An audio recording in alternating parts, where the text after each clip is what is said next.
नमस्कार साथियों। आइए सुनते हैं बिमल मित्रों जी की लिखी कहानी मर्जी खुदा की।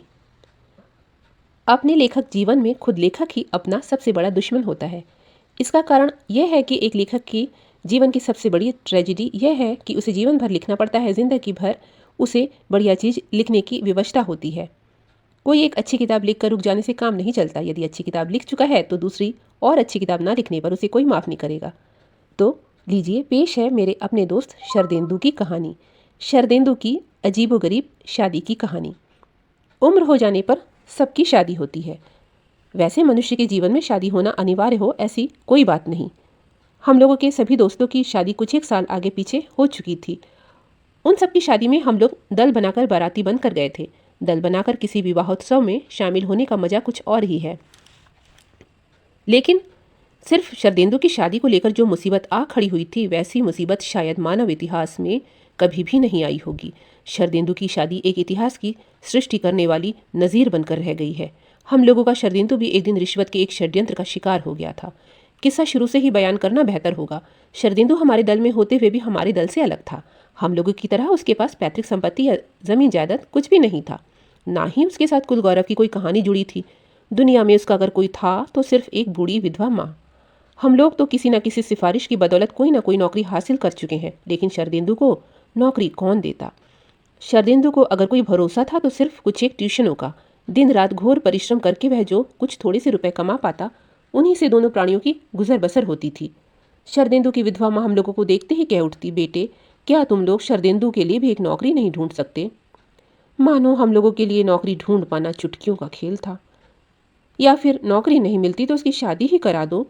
बहुधा ऐसा भी होता कि किसी किसी की किस्मत शादी के बाद पलट जाती है। शादी भी तो नहीं होती शरदेंदु की। लेकिन शरदेंदु जैसे बेकार लड़के के साथ अपनी लड़की का ब्याह भला करता भी कौन। शरदेंदु की माँ कहती, लेकिन दुनिया में बिना माँ बाप के ऐसी लड़कियां भी तो हैं जिनकी शादी में दान दहेज देने को कुछ भी नहीं होता। देने को अगर कुछ होता है तो सिर्फ कन्या कलश। मैं भला और कितने दिनों तक जिंदा रहूंगी। मेरी भी तो काफ़ी उम्र हो चली है। क्या बहू का मुंह देखे बिना ही मर जाऊंगी। शरदेंदु की माँ की पीड़ा हम लोग समझते थे, लेकिन शरदेंदु को इस बात की रत्ती भर भी परवाह नहीं थी। वह हमेशा हंसते हंसते सारे दुखों का बोझ अपने कंधे पर उठाए घूमा करता। राज दरबार हो या शमशान, हर जगह वह प्रसन्न रहता। ना तो उसे किसी से कोई नाराजगी थी और ना ही किसी से जलन, यानी जिसे कहते हैं सदाशिव। और ताज्जुब की बात यह है कि ऐसे ही सदाशिव की जिंदगी में ऐसी भारी मुसीबत पड़ने को थी। यह मुसीबत आई थी शादी के दिन ही, ठीक विवाह के मंडप में। हाँ, आखिरकार शरदेंदु की शादी तय हो गई थी। लड़की के माँ बाप मर चुके थे। लड़की अपने चाचा चाची के लिए भार स्वरूप थी। उस भार को कम करने के लिए चाचा जी जान से जुटे हुए थे। अनेक वर्षों से भार बनी हुई लड़की को वे जिस किसी भी लड़के के हाथ सौंपकर पिंड छुड़ाना चाहते थे। हाँ, आखिरकार शरदेंदु की शादी तय हो गई थी। लड़की के माँ बाप मर चुके थे। लड़की अपने चाचा चाची के लिए भार स्वरूप थी। उस भार को कम करने के लिए चाचा चाची जी जान से जुटे हुए थे। अनेक वर्षों से भार बनी हुई लड़की को वे जिस किसी भी लड़के के हाथों सौंप कर पिंड छुड़ाना चाहते थे। इसका कारण था कि लड़की की उम्र दिनों दिन बढ़ती जा रही थी और वह अपने चाचा चाची के गले का कांटा बन चुकी थी। ठीक उस समय शरदेंदु जैसे बेरोजगार लड़के की भनक मिली और फिर कोई बातचीत नहीं। वर पक्ष और कन्या पक्ष दोनों ही राजी हो गए। पंचांग देखकर शादी की लग्न दिन और तारीख तय किए गए। नज़दीकी रिश्तेदारों तक शादी के निमंत्रण पत्र भी पहुंच गए। उसके बाद यथा समय शरदेंदु दूल्हे के वेश में लड़की वालों के घर पहुंचा। उत्सव करीब करीब समाप्ति पर था। स्वागत सत्कार और खिलाने पिलाने की व्यवस्था में कोई त्रुटि नहीं थी। नाई, पुरोहित और आमंत्रित अतिथि सभी हाजिर थे। शरदेंदु को एक पीढ़े के ऊपर खड़ा रहना पड़ा और उसके बाद कन्या को एक दूसरे पीढ़े पर बिठाकर दूल्हे के चारों तरफ 7 बार परिक्रमा कराई गई और उसके बाद ही शुभ दृष्टि की रस्म पूरी हुई और बस इसके बाद ही संप्रदान होने वाला था। बीच में खड़े पुरोहित जी संप्रदान का मंत्र पढ़ने ही जा रहे थे कि इसी समय एक अप्रत्याशित बाधा आ पड़ी। चारों तरफ शोरगुल मचने लगा। क्या हुआ, क्या बात है, इतना गोलमाल क्यों हो रहा है। बारातियों ने देखा कि अचानक शादी घर के सामने एक बड़ी इंपोर्टेड गाड़ी आकर खड़ी हुई। उस गाड़ी से उतरकर एक संभ्रांत वृद्ध महिला चली आई। उस महिला ने सफ़ेद रंग की कीमती साड़ी और रेशमी शमीज पहन रखी थी। गाड़ी से उतरते ही उन्होंने जिसे सामने पाया उसी से पूछा, क्या यही यतीन्द्र कुमार सरकार का मकान है? क्या इसी मकान का पता है 3/1 दर्जीपाड़ा लेन? उस आदमी ने कहा, हाँ। उनकी भतीजी देवयानी क्या यहीं रहती है? उस आदमी ने कहा, हाँ। उस महिला ने फिर सवाल किया, यतीन बाबू कहाँ हैं? क्या आप उन्हें एक बार बुला देंगे? उस आदमी ने कहा, वे तो इस समय बेहद व्यस्त हैं, शादी में वे संप्रदान की तैयारी कर रही हैं। संप्रदान? कैसा संप्रदान? किसकी शादी हो रही है? उनकी भतीजी देवयानी की। देवयानी की? जी हाँ, आज देवयानी की शादी है। क्या देख नहीं रही हैं कितने लोग इकट्ठे हुए हैं? दूल्हा भी आ गया है, बस अब संप्रदान होने ही वाला है। उस महिला ने कहा, नहीं, यह शादी नहीं होगी, मैं ये शादी नहीं होने दूंगी, किसी भी कीमत पर नहीं। यह कहकर उन्होंने पुकारा, कालिदास, अरे ओ कालिदास। कालिदास नाम के आदमी के आते ही उस महिला ने कहा, घटक और पुरोहित जी को तुरंत बुलाओ। पुरोहित जी के आते ही उन्होंने पूछा, पंडित जी, आज शादी का लग्न कब तक है? माँ जी, शाम 6 बजे से रात 11 बजे तक। उस महिला ने कहा, ठीक है। उसके बाद बाहर खड़ी एक जीप की तरफ इशारा करते हुए उस महिला ने कहा, कालिदास, पुलिस वालों को कहो कि वे मुन्ने बाबू को यहाँ ले आए। बस कहने भर की देर थी, 7-8 राइफलधारी पुलिस कांस्टेबल एक नौजवान को घेर कर घर के भीतर ले आए। जो लोग बाराती बनकर शादी में आए थे, वे राइफलधारी कांस्टेबलों को देखकर बड़ी चिंता में पड़ गए। आखिर मामला क्या है? यह महिला आखिर है कौन? और फिर इस नौजवान को भला पुलिस के पहरे में क्यों लाया गया है? उसके बाद क्षण भर में ही जो घटना घटी, वह दुनिया के इतिहास में किसी भी शादी के वक्त नहीं घटी होगी। हमारे दोस्त शरदेंदु को पीड़े से उठाकर उसकी जगह उस नौजवान को बिठा दिया गया और देवयानी अपने पीड़े पर ही रही। लड़की के चाचा ने उस नौजवान के हाथों में ही अपनी भतीजी देवयानी का संप्रदान कर दिया और शरदेंदु बुद्धू की भांति टुकुर टुकुर उस तरफ ताकता रहा। कहानी की शुरुआत में ही जो कि क्लाइमैक्स हो तो कोई बात नहीं, लेकिन जिंदगी की शुरुआत में ही यदि ऐसे क्लाइमैक्स की सृष्टि हो तो उसकी शेष परिणति का ग्राफ कहाँ, किस ऊंचाई तक, किस बिंदु पर जा पहुंचेगा। फिर भी गनीमत की बात यही है कि मैं इस दुर्घटना के वक्त कलकत्ता में मौजूद नहीं था। अगर मैं मौजूद होता तो गुस्से के मारे क्या कर गुजरता पता नहीं। और फिर उस समय मेरा लेखक जीवन आरंभ भी नहीं हुआ था। हाँ, लेखक बनने की इच्छा ज़रूर थी। नौकरी के सिलसिले में मैं उस समय कलकत्ता से करीब 500 मील दूर था और वह नौकरी भी ऐसी थी कि जब चाहे छुट्टी मिल नहीं सकती। वह नौकरी थी चारों ओर भ्रष्टाचारियों को पकड़ने की नौकरी, यानी मैं भ्रष्टाचार निवारक अफसर के पद पर था। रिश्वत की लेन देन का जो कारोबार इन दिनों भारत में फल फूल रहा है, उसकी उन दिनों शुरुआत हुई थी। उन दिनों हम लोगों के सर्वोच्च अधिकारी थे दिल्ली के inspector general of police CBI mister Kuldeep Arora, और मैं उस समय था महज एक मामूली सेक्शन ऑफिसर। मेरी आंख खराब हो जाने के कारण मैं डेपुटेशन पर रेलवे से उस दफ्तर में चला गया था और मेरा हेडक्वार्टर बिलासपुर में था, यानी जबलपुर से 250 मील दूर बिलासपुर में मेरा हेडक्वार्टर था। इसीलिए जब मैं अपने काम के सिलसिले में जबलपुर के रेस्ट हाउस में ठहरा हुआ था, उसी समय अपने दोस्त नरेश की चिट्ठी पाकर पहले इस घटना के बारे में जान सका था। चिट्ठी पढ़कर मैं हैरान रह गया।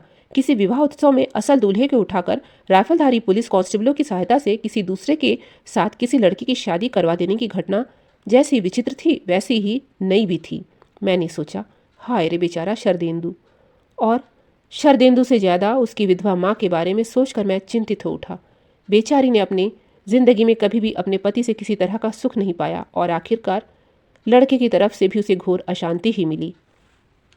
मैं शरदेंदु के बजाय उसकी माँ के बारे में सोचकर ज़्यादा विचलित हुआ। मैं शरदेंदु की शादी में शामिल नहीं हो सकता था क्योंकि उस समय मैं नौकरी के सिलसिले में कलकत्ते से काफ़ी दूर था। नौकरी ज़रूर करता था, लेकिन भीतर ही भीतर लेखक बनने की इच्छा अंकुरित हो रही थी। शरदेंदु की शादी को लेकर जो विचित्र कांड घटित हुआ, वह मेरे लिए अत्यंत विस्मयकारी था। मैंने सोचा कि इसे लेकर क्यों ना एक कहानी लिखी जाए। जबलपुर से अपने हेडक्वार्टर बिलासपुर में आकर जब मैंने यही घटना अपनी पत्नी को सुनाई तो वह भी हैरान रह गई। कुछ देर तक उसके मुंह से एक शब्द भी नहीं निकला। उसके बाद उसने सिर्फ यही कहा, यह क्या हुआ? सचमुच यह घटना हैरान कर देने वाली थी। उसके बाद कई साल बीतने पर जब मैं कलकत्ता लौटा तब दोस्तों के साथ मुलाकात हुई। उनके मुंह से जो कुछ सुना उसे सुनकर मैं और ताज्जुब में पड़ गया। यहाँ भी रिश्वत, विवाहोत्सव में भी आखिर रिश्वतखोरी आ पहुंची। पूरी कहानी सुनाने के लिए शुरू से ही किस्सा बयान करना होगा, सो वही करता हूँ। कलकत्ता के श्याम बाजार अंचल में जो लोग रहते हैं उन्होंने सेंट्रल एवेन्यू और विडन स्ट्रीट की क्रॉसिंग के नज़दीक एक गली के किनारे एक पुरानी डिज़ाइन का 3 मंजिला मकान जरूर देखा होगा। यह मकान सिंह खानदान वालों का है। अत्यंत रईस खानदान के रूप में सिंह खानदान चिन्हित है। किसी जमाने में कृष्णनगर के महाराजा के दीवान थे गंगा गोविंद सिंह। वे बहुत ही मशहूर रईस थे।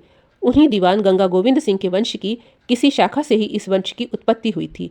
एक ज़माने में उनका खासा दबदबा था और शान शौकत थी। उस समय कलकत्ता के साथ साथ लंदन में भी इस खानदान की जूट के कारोबार में मोनोपोली थी। पूरे घर में जितने कमरे थे उनकी तुलना में घर के रहने वालों की संख्या कम थी, लेकिन नौकर चाकर मुनीम गुमाश्ते और दूर के रिश्तेदारों की संख्या कुल मिलाकर काफ़ी थी। पूरे घर की जिम्मेदारी इसी वृद्धा माँ जी के ऊपर थी। माँ जी यानी इस घर के स्वर्गवासी गृह स्वामी की विधवा पत्नी। उनका लड़का स्वर्गवासी हो चुका था और लड़के की बहू भी। खानदान का चिराग अगर कोई बचा था तो उस वृद्धा का पोता। वही पोता अब सयाना हो चुका था। वही था वंश का एकमात्र कुलदीपक। भविष्य में इस पोते की एक दिन शादी होगी और शादी के बाद ही घर का कोना कोना बच्चों की किलकारियों से मुखरित हो उठेगा। इसी उम्मीद में वृद्धा माजी अभी तक जिंदा थीं। वृद्धा माजी का वही पोता विश्वपति सिंह एक दिन अपने कारोबार के सिलसिले में लंदन गया था।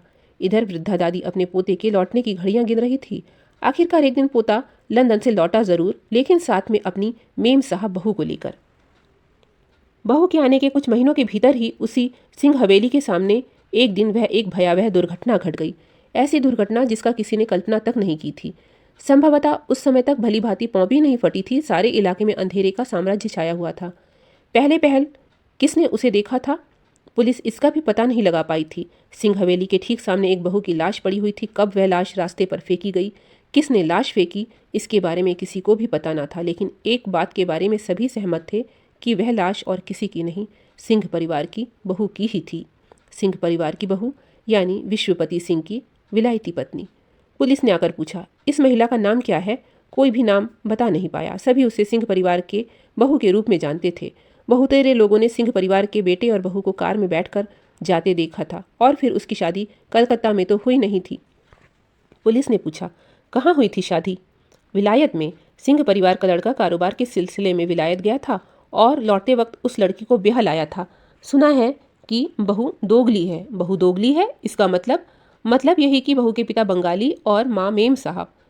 पुलिस ने सिर्फ मोहल्ले के लोगों की बात नहीं सुनी, बल्कि घर के नौकर चाकर, रसोइये, मैनेजर और अन्य रिश्तेदारों के बयान भी दर्ज कर लिए। आसानी से कोई भी मुंह खोलना नहीं चाहता था और कुछ भी कहने में सभी लोग डर रहे थे। हो सकता है कि मुंह से कोई ऐसी वैसी बात निकल जाए। ऐसा होने से एक तरफ पुलिस से सजा मिलने का डर तो था ही, दूसरी तरफ नौकरी से हाथ धो बैठने की आशंका भी थी। माँ जी ही घर की मालकिन थी, ऐसा कुछ भी कहना ठीक नहीं जिससे माँ जी का कोपभाजन बनना पड़े। पुलिस माँ जी और विश्वपति को गिरफ्तार करके थाने में ले गई। उसके बाद जब यह खबर अखबारों में प्रथम पृष्ठ पर सुर्खियों के साथ छापी गई तो देखते ही देखते हर जगह लोग इसी हत्याकांड की चर्चा करने लगे। सबकी जुबान पर इसी हत्याकांड की बात थी। और फिर उस जमाने में आज की तरह सारे देश में बहुओं की हत्या करने की सरगर्मी नहीं थी, इसीलिए यह समाचार लोगों के लिए और भी ज़्यादा दिलचस्प था। बड़े लोगों के घर का कच्चा चिट्ठा गरीब लोगों के किस्सों की तुलना में अधिक रोचक होता है। इसीलिए जिनके पास ज़्यादा समय था और काम की व्यस्तता कम थी, उनके मनोविनोद के लिए एक मज़ेदार मसाला जुट गया। निचली अदालत में लगातार मुकदमे की सुनवाई चलने लगी। जैसे जैसे दिन बीतते गए मज़ा और भी बढ़ता गया। बेकार की स्त्री पुरुषों का जमघट कोर्ट में लगने लगा।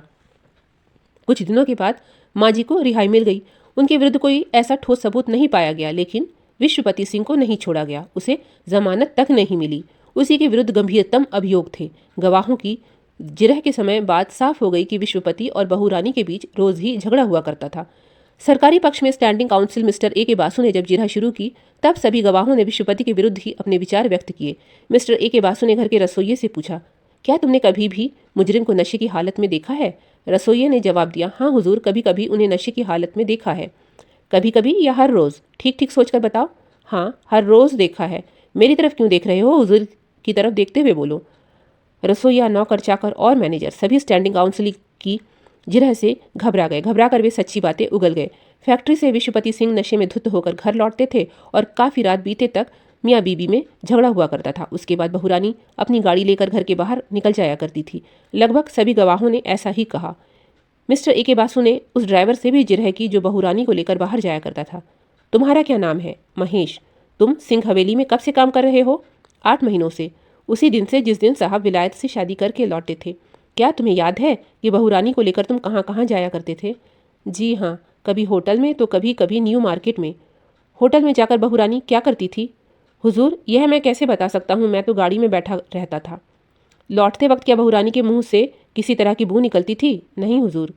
बू नहीं निकलती थी? क्या तुम ठीक कह रहे हो? जो कुछ कहोगे ठीक सोच समझ कर कहोगे।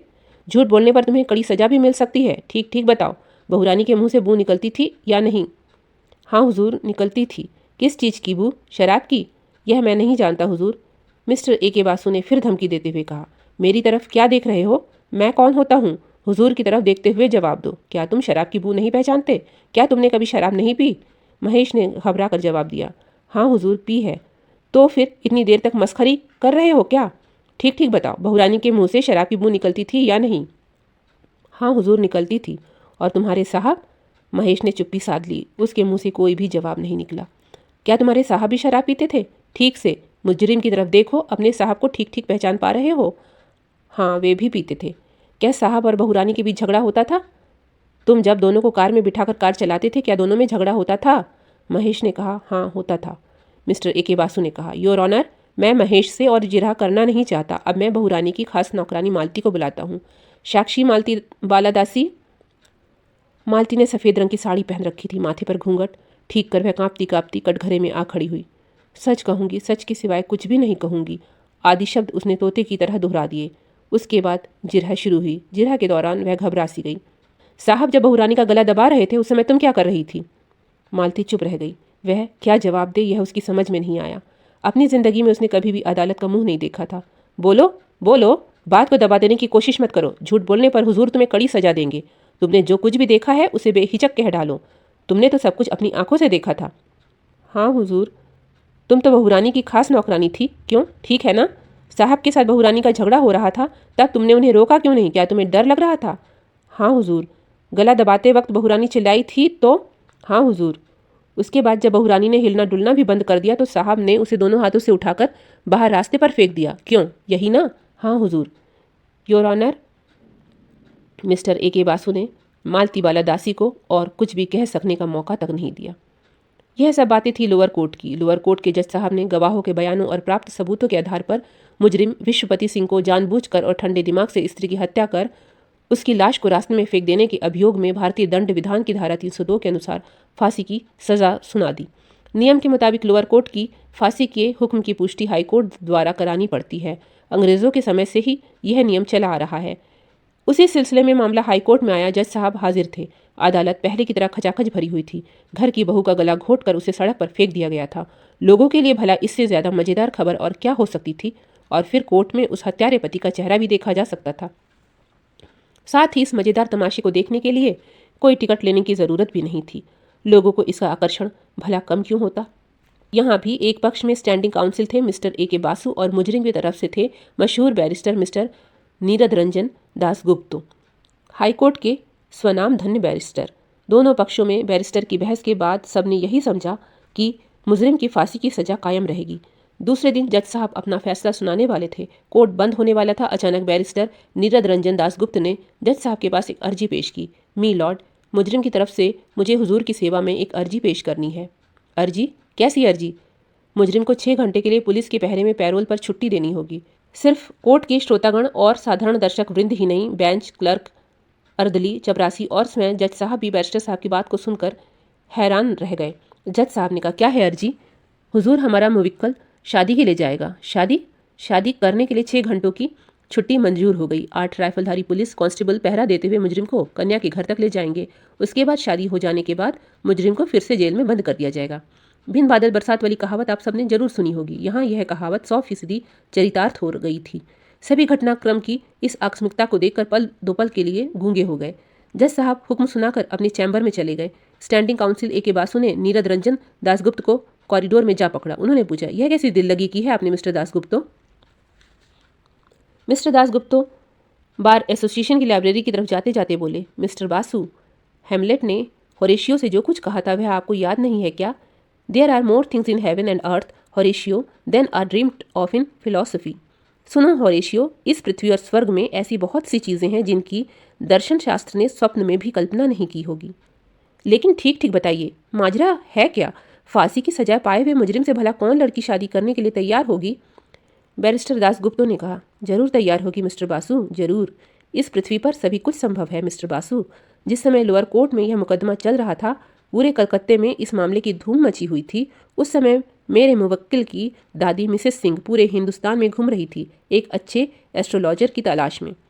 मिस्टर बासु हैरान रह गए। एस्ट्रोलॉजर यानी ज्योतिषी? What do you mean? आप क्या कहना चाहते हैं? हाँ मिस्टर बासु, हाँ, ज्योतिषी, जिसे आप लोग धोखेबाज और ब्लफ मास्टर कहते हैं, वही। इतने दिनों में मिसेस सिंह ज्योतिषी के पीछे 5 लाख रुपए खर्च कर चुकी हैं। और भी कितने रुपए खर्च हो जाएंगे इसका कोई हिसाब नहीं। जितने भी रुपए खर्च हो होने दीजिए। एक ऐसा ज्योतिषी चाहिए जो किसी एक ऐसी लड़की की कुंडली बता सके जिसकी किस्मत में वैधव्य का दुख नहीं लिखा हुआ है। मिस्टर बासु बैरिस्टर नीरद रंजन दासगुप्त की दूरदर्शिता देखकर हैरान रह गए। हाँ, बात सही ही थी। विश्वपति सिंह सिंह वंश के एकमात्र उत्तराधिकारी और एकमात्र कुलदीपक थे।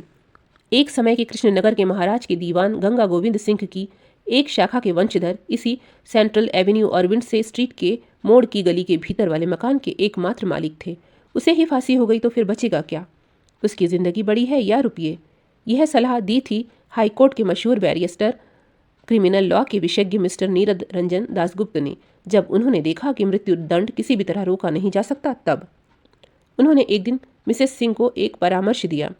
उन्होंने पूछा, माँ जी, क्या आप ज्योतिष शास्त्र में विश्वास करती हैं? माँ जी ने कहा, क्यों? आप ऐसी बात क्यों पूछ रही हैं? आपके एकमात्र वंशधर को अब दुनिया की कोई भी ताकत बचा नहीं सकती। विश्वपति को फांसी होकर रहेगी। अगर उसे फांसी होकर ही रहेगी तो भला मैंने आपको यह ब्रीफ क्यों दिया है? मैंने सुना है कि आप क्रिमिनल लॉ कलकत्ता हाईकोर्ट के सबसे योग्य बैरिस्टर हैं। सबसे योग्य बैरिस्टर हूँ कि नहीं इस बात को छोड़ दीजिए। मैं भगवान तो नहीं हूँ, और जिस तरह के सबूत और साक्ष्य हैं उनसे तो यह प्रमाणित हो चुका है कि आपके पोते ने अपने हाथों से अपनी पत्नी को उसका गला घोट कर मार डाला था और उसकी लाश सड़क पर फेंक दी थी। माँ जी ने कहा, सो हमारी बहू जैसी थी उसकी गर्दन मेरे पोते ने छुरी से रेत रेत कर काट नहीं डाली, वही काफ़ी है। मुन्ना दूध पिला पिलाकर घर में एक नागिन को पाल रहा था। ये सब बातें आपने मुझसे कह दी सो कह दी, लेकिन और किसी के सामने ये बातें भूल कर भी मत कहिएगा। वैसा करना हमारे ही हित के खिलाफ होगा। अब मैं जो कुछ कहता हूँ वह कर सके तो कीजिए। उसके बाद ही माँ जी का भारत भ्रमण शुरू हो गया। आज पंजाब के जालंधर में तो कल गुजरावाला में, उसके बाद वहाँ से सीधे बनारस, फिर नवाद्वीप तो कलकत्ते के नज़दीक ही है। उससे भी ज़्यादा नज़दीक है यहाँ का भाटपड़ा। आखिर ज्योतिषी कहाँ नहीं है? किसी ज्योतिषी की दक्षिणा 500 रुपये है तो किसी ज्योतिषी की दक्षिणा है हर एक सवाल के पीछे 1000 रुपये। गरज का मोल होता है। इसीलिए पहले ही कह चुका हूँ कि पोते की जिंदगी बड़ी है या रुपये। रुपये जहन्नुम में जाए, फैक्ट्री के कर्मचारी भूखे मरे तो मरे, सबसे ज़्यादा जरूरी है पोते की जिंदगी। और क्या, ज्योतिषी भी एक है? हजारों हजारों लाखों लाखों ज्योतिषी सारे भारतवर्ष में फैले हुए हैं। उत्तर भारत के ज्योतिषियों का मत कुछ और होता है तो दक्षिण भारत के ज्योतिषी का कुछ और। आखिर किस पर विश्वास किया जाए? महादेव द्वारा लिखित जातक तत्व और वैद्यनाथ रचित जातक परिजात एक तरफ थे तो दूसरी तरफ थे उसे विपरीत विचार वाले ग्रंथ। सिर्फ रुपए खर्च होना ही बड़ी बात नहीं थी, वक्त भी साथ साथ बर्बाद हो रहा था। उधर कलकत्ते के कोर्ट में मुकदमा चल रहा था और इधर ज्योतिषियों के द्वारा माँ जी हजार हजार अविवाहिता कन्याओं की जन्म कुंडलियों की जांच करवा रही थी। किस लड़की की किस्मत में वैधव्य का योग नहीं, इस पर विचार करने में बड़े बड़े ज्योतिषियों का दिमाग भी चकरा जा रहा था। सिर्फ एक ज्योतिषी की राय मिल जाने पर भी काम नहीं चलेगा। यह ज्योतिषी जो कुछ कहता था दूसरा ज्योतिषी कहता उसका उल्टा ही। इसीलिए यह जरूरी था कि उनके बीच समन्वय भी हो। कई बार ज्योतिष की खोज में माँ जी कलकत्ते से बाहर चली जाती और फिर कुछ दिनों के लिए कलकत्ता लौट आती। बैरिस्टर दासगुप्त तो पूछते, क्या हुआ माँ जी, क्या कोई ज्योतिषी मिला? माँ जी बेहद थकी हारी होती, कहती, नहीं, अभी भी कोई ठीक ठाक कुछ कह नहीं पा रहा। कुंडली मिल रही है लेकिन लड़की नहीं मिल रही। देखा जाए क्या होता है। अभी भी मैंने कोशिश छोड़ी नहीं है। नहीं, कोशिश छोड़िएगा भी नहीं, लेकिन हाथ में अब ज़्यादा वक्त नहीं है। कुछ दिनों के बीच में ही यह केस हाईकोर्ट में चला जाएगा। इसी बीच आपको जो कुछ भी करना है, नहीं तो फिर सर्वनाश ही हो जाएगा। आखिरकार एक लड़की की जन्म कुंडली मिली। लड़की की कुंडली में सप्तमपति खूब ही अच्छी तरह तुंगी था और चंद्रमा भी सप्तमपति की तरफ दृष्टिपात कर रहा था। भाटपाड़ा के ही एक ज्योतिषी ने कहा था, इस कन्या के माँ बाप जिंदा नहीं है। लड़की अपने चाचा चाची के लिए बोझ बनी हुई है। 1 साल पहले इस लड़की के चाचा जी ही मेरे पास ये जन्म कुंडली लेकर आए थे। लड़की की शादी हो चुकी है या वह अब तक अविवाहित है यह मैं नहीं जानता, फिर भी उनका पता ठिकाना मेरे पास लिखा हुआ है, आप पता लिख लीजिए। लड़की का नाम है देवयानी सरकार और उसके चाचा जी का नाम है यतीन्द्रनाथ सरकार। पता है 3/1 दर्जीपाड़ा लेन। और अब 1 मिनट का भी वक्त बर्बाद नहीं करना है। दूसरे ही दिन मामला हाईकोर्ट में चला जाएगा। माँ जी ने कालिदास को 3/1 दर्जीपाड़ा लेन के पते पर झटपट दौड़ाया। कालिदास ने वहां से लौटकर खबर दी, माँ जी कल उस लड़की की शादी होने वाली है, सब कुछ ठीक हो गया है, निमंत्रण पत्र भी छपवाकर भेजे जा चुके हैं। माँ जी ने कहा, जाओ पुरोहित को बुला लाओ। पुरोहित के आते ही माँ जी ने पूछा, पंडित जी पंचांग देखकर जरा बताइए तो, कल शादी की लग्न कितने से कितने बजे तक है? पंचांग देखकर पुरोहित जी ने कहा, संध्या 6:30 बजे से रात के 11 बजे तक लग्न है। क्यों, क्या बात है माँ जी, किसकी शादी है? पुरोहित जी की बात का जवाब दिए बगैर माँ जी तुरंत गाड़ी में बैठकर घर के बाहर चली गई। बैरिस्टर दासगुप्त के घर जाकर उन्होंने मिस्टर दासगुप्त से एकांत में कहा, लड़की मिल गई है, उस लड़की के भाग्य में वैधव्य योग नहीं है। भाटपाड़ा के एक ज्योतिषी से ही खबर मिली है। लड़की वाले दर्जीपाड़ा लेन में रहते हैं। सारी खोज खबर ले चुकी हूँ, लेकिन उस लड़की की शादी कल गोधूली लग्न में होने वाली है। निमंत्रण पत्र भी भेजे जा चुके हैं। मिस्टर दासगुप्तों ने कहा, उस शादी को किसी भी तरह रुकवाइए। कल दोपहर को हाईकोर्ट में हम लोगों के केस की सुनवाई होगी। मैं जज साहब से दरख्वास्त करूंगा कि मेरे मुवक्किल को 6 घंटों के लिए पैरोल पर छोड़ दिया जाए। मांझी ने कहा, क्या जज साहब पैरोल पर छुट्टी देंगे? छुट्टी क्यों नहीं देंगे? इसकी प्रेसिडेंट है, नज़ीर है, 8 पुलिस कांस्टेबल राइफल लेकर मुजरिम को घेर कर रखेंगे। इसमें भला जज साहब को क्या आपत्ति हो सकती है? बस एक ही बात है, सुहागरात नहीं होगी और आपको किसी तरह का भोज देने का मौका नहीं मिलेगा। मांझी ने कहा, सो ना हो तो ना सही, किसी तरह शादी हो तो जान बचे। मैं तो पहले ही कह चुका था कि लेखक का जीवन बड़ी मुसीबत का जीवन होता है। यह भी कह चुका कि जिसके जीवन का ग्राफ शुरू में ही इतनी ऊंचाई तक पहुंच जाए उसकी शेष परिणति क्या होगी। इसके बाद क्या हुआ यह जानने के लिए बेहद उतावला हो उठा।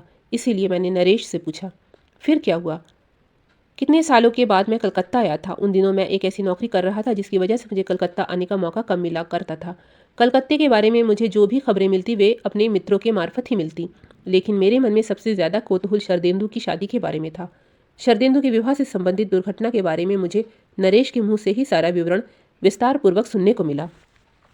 जिस दिन हाईकोर्ट खुला उस दिन पहले की ही तरह एक तरफ स्टैंडिंग काउंसिल मिस्टर ए के बासु, दूसरी तरफ बैरिस्टर नीरद रंजन दासगुप्त डटे हुए थे और कटघरे में कठपुतली की तरह खड़ा था मुजरिम विश्वपति सिंह। और अगली कतार में दर्शकों की पीठ पर बैठी वह कौन थी? बदन पर नई बनारसी साड़ी, गले में, हाथ में और कान में जड़ाऊ गहने थे, मांग में गहरा लाल सिंदूर भरा था। क्या वही फांसी की सजा पाए हुए मुजरिम की नई नवेली दुल्हन थी जिसके साथ ब्याह रचाने के लिए जज साहब ने अभियुक्त को 6 घंटों के लिए पैरोल पर छुट्टी दी थी? सिर्फ जज साहब ही नहीं, कोर्ट में मौजूद सारे आदमी कभी मुजरिम की तरफ देख रहे थे, कभी बनारसी साड़ी में लिपटी नई नवेली दुल्हन की तरफ। वही दुल्हन जिसकी शादी शरदेंदु के साथ होते होते विश्वपति सिंह के साथ हो गई थी। सभी के मन में एक ही सवाल था, क्या जज साहब इतने निष्ठुर हो जाएंगे कि मुजरिम को फांसी की सजा देकर नई नवेली दुल्हन को विधवा बना देंगे? क्या स्वयं जज एक पति नहीं है? क्या जज साहब के बीवी, बच्चे और दामाद नहीं है? क्या जज होने के कारण उनका हृदय पत्थर का हो गया है? नहीं, सचमुच जज साहब का भी दिल था। उस दिन उन्होंने इसी बात का सबूत दिया। फांसी के मुजरिम को ऐसी मामूली सजा की नज़ीर हाईकोर्ट के लंबे इतिहास में और कोई नहीं थी। फांसी के बदले आजीवन कारावास की सजा दी गई। जज साहब फैसला सुनाने के बाद अपने चैम्बर में चले गए। स्टैंडिंग काउंसिल और बैरिस्टर नीरद रंजन दासगुप्तो भी बार लाइब्रेरी में चले गए। मांझी अपनी नवविवाहिता पोते की बहू के साथ अपनी गाड़ी में जा बैठी। आजीवन कारावास यानी 14 साल का कारादंड। तब तक नववधु को सुहाग संध्या के लिए इंतजार की घड़ियां गिननी होगी। इस अवधि के बाद ही वह अपने पति से मिल सकेगी। लेकिन विधाता के मन में क्या था इसका पता न मांझी को था, न विश्वपति सिंह को और न शरदेंदु को। संभवतः किसी के लिए जान पाना मुमकिन था भी नहीं, क्योंकि इस घटना के कुछ एक महीनों के बाद ही मांझी अचानक चल बसी। साथ ही दीवान गंगा गोविंद सिंह के सुप्रसिद्ध वंश का एक वंशधर विश्वपति सिंह जेल में अपनी सजा काटने लगा और उसकी नई नवेली दुल्हन। एक लेखक के रूप में यह जानने के लिए मैं लालायित हो उठा कि इसके बाद क्या हुआ होगा। ऐसा खानदान, इतने रुपए पैसे, ज़मीन जायदाद, फैक्ट्री, कारोबार और सुंदर पत्नी, इसकी क्या परिणति होगी? वह कहावत है ना, मर्जी खुदा की और खेल नसीब का। लेकिन कैसी खुदा की मर्जी और कैसा नसीब?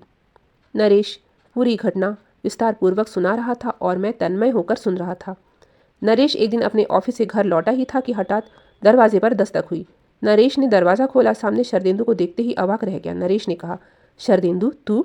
शरदेंदु को देखकर नरेश हैरत में पड़ गया। उसे सहसा विश्वास ही नहीं हुआ कि वह उसका पहले वाला दोस्त शरदेंदु है। शरदेंदु का रंग पहले की तुलना में काफ़ी साफ हो गया था। कहाँ वह बदसूरत और बदरंग शरदेंदु और कहाँ आज का यह सुंदर, सजीला और सलीकेदार शरदेंदु। यह कैसा जादू हो गया था? नरेश ने देखा कि घर के सामने एक नई गाड़ी खड़ी थी। नरेश ने पूछा, तू उसी गाड़ी से आया है? शरदेंदु ने कहा, हाँ। किसकी गाड़ी है यह? शरदेंदु ने जवाब दिया, मेरी ही है, मैंने यह गाड़ी खरीदी है। नरेश की मानो बोलती ही बंद हो गई। कुछ क्षणों तक उसके मुंह से एक शब्द भी नहीं निकला। शरदेंदु ने कहा, परसों मेरी शादी है, ज़रूर आना भाई। यह कहने के साथ शरदेंदु ने नरेश के हाथों में विवाह का निमंत्रण पत्र थमा दिया। शरदेंदु ने जाते जाते फिर कहा, देखो भाई, शादी में आना ज़रूर, इस समय चलता हूँ, जरा जल्दी में हूँ। विवाह का निमंत्रण पत्र हाथ में लिए ही नरेश ने देखा कि शरदेंदु झटपट गाड़ी में जा बैठा और ड्राइवर ने गाड़ी स्टार्ट कर दी। पृथ्वी पर इतनी तरह की आश्चर्यजनक घटनाएं घटती हैं जिनका हिसाब रखना नामुमकिन है। जो शरदेंदु एक मामूली सी नौकरी भी ना पा सका था, उसी ने आज गाड़ी खरीदी। यह मुमकिन कैसे हुआ? दूसरे दिन नरेश ने अपने ऑफिस से अपने दोस्तों को फ़ोन किया और उन लोगों ने भी बताया कि शरदेंदु ने उन्हें शादी में आने के लिए निमंत्रित किया था। नरेश ने पूछा, यह कैसे संभव हुआ अमल? अमल ने कहा, मैं भी तो ये सोच रहा हूँ, जिसकी शादी में ऐसा गोलमाल हुआ उसी का विवाह हो रहा है। नरेश ने पूछा, क्या शरदेंदु के साथ तुम्हारी कुछ बातचीत हुई? बातचीत भला होती भी कैसे, अमल बोला।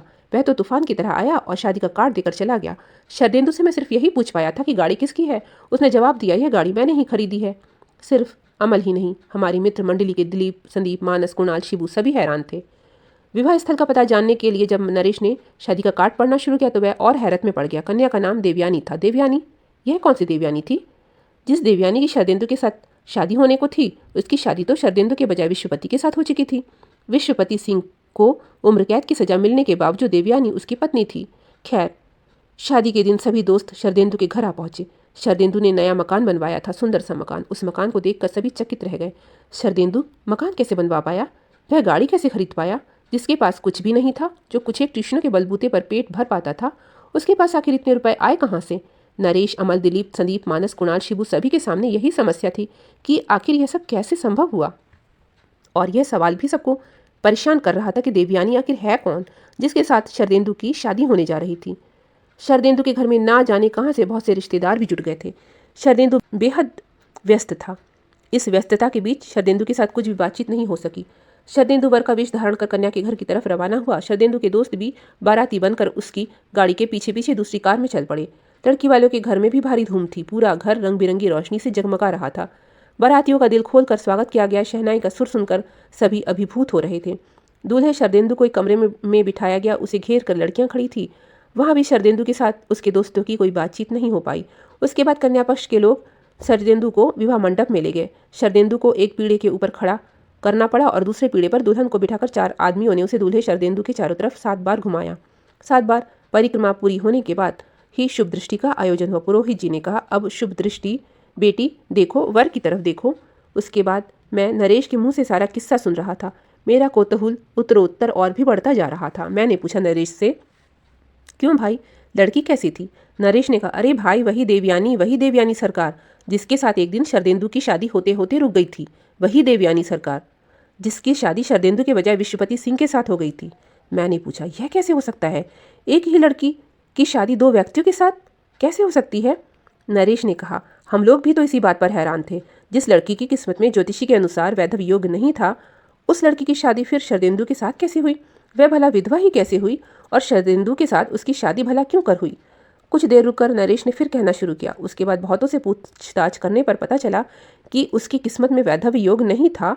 यह ठीक है, लेकिन विवाह विच्छेद, तलाक, विवाह विच्छेद का योग उसकी किस्मत में था या नहीं, इस बात पर ज्योतिषियों ने विचार नहीं किया था। इसका प्रतिरोध भला क्या होता? जिस जमाने में ज्योतिष शास्त्र की रचना हुई थी, उस समय तो संभवतः विवाह विच्छेद का चलन था ही नहीं। उस समय विवाह विच्छेद का कोई कानून भी नहीं बना था, तो भला ज्योतिषी इसके बारे में क्या भविष्यवाणी करते? मैं विस्मित होकर नरेश के मुंह से ये हैरत अंगेज किस्सा सुन रहा था। शुभ दृष्टि के बाद ही संप्रदान पर्व प्रारंभ हो गया था। उस समय शरदेंदु से बातचीत करना बिल्कुल नामुमकिन था। फिर भी नरेश ने अपने पास खड़े एक आदमी से पूछा, अच्छा साहब, एक बात बताइए, यह तो वही लड़की है जिसके साथ शरदेंदु की शादी होते होते रुक गई थी और जिसके साथ शरदेंदु के बजाय विश्वपति सिंह की शादी हो गई। अब फिर इसकी शादी शरदेंदु के साथ कैसे हो रही है? उस आदमी ने कहा, इसके पहले पति विश्वपति सिंह से तो इसका 1 साल पहले ही तलाक हो चुका है। नरेश ने पूछा, और इसका पहला पति विश्वपति सिंह, क्या वह अभी तक जेल में है? हाँ, उसे तो उम्र कैद मिली है। लेकिन तलाक हुआ कैसे? उस आदमी ने कहा, आपने तो वह कहावत सुनी होगी ना, मर्जी खुदा की और खेल नसीब का। शादी के बाद ना तो सुहागरात हुई थी और ना ही कोई भोज वगैरह आयोजित किया गया था।